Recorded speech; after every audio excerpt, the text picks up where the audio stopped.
When I was growing up as a kid, back when I knew Marshall, Burt Reynolds used to come to our house all the time. So much so that we called him Uncle Burt. I didn't know this at the time, but my father and Burt Reynolds were roommates at Florida State for a season. And they played football together. I grew up 8, 9, 10 years old living in Tucker, and Burt Reynolds used to come and stay at our house for months at a time. And I didn't know this, but he was doing it to get away from the paparazzi. But I didn't know any of this. I just knew Uncle Burt's coming for a while. So then cut to I don't know, whatever year it was the Longest Yard premiere happened. It was at, usually premieres are in Hollywood. The Longest Yard premiere was in Tallahassee, Florida, at Florida State. Well, we got in this long car. It was called a limousine. It was like, you know, when you're 8 and you get into this car that looks like a house, because we were poor.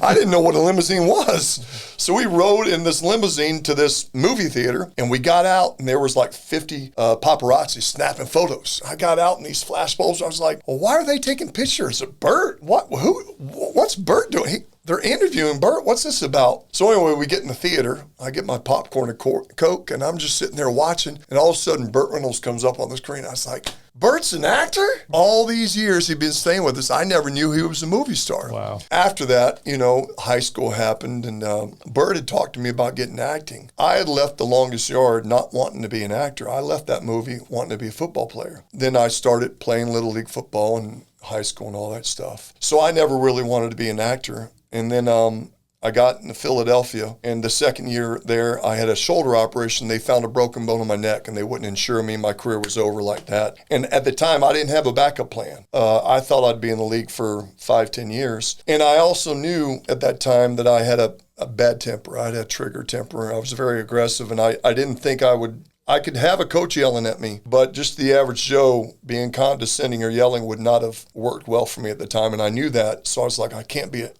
work a 9-to-5 job. So I was like, I'm going to call up Burt. He talked about that acting. Anyway, Burt got me in acting, and I went down to his acting school down in Jupiter, Florida. Turns out I fell in love with the craft of, you know, creating these characters and you know, learning the language of acting and all that stuff.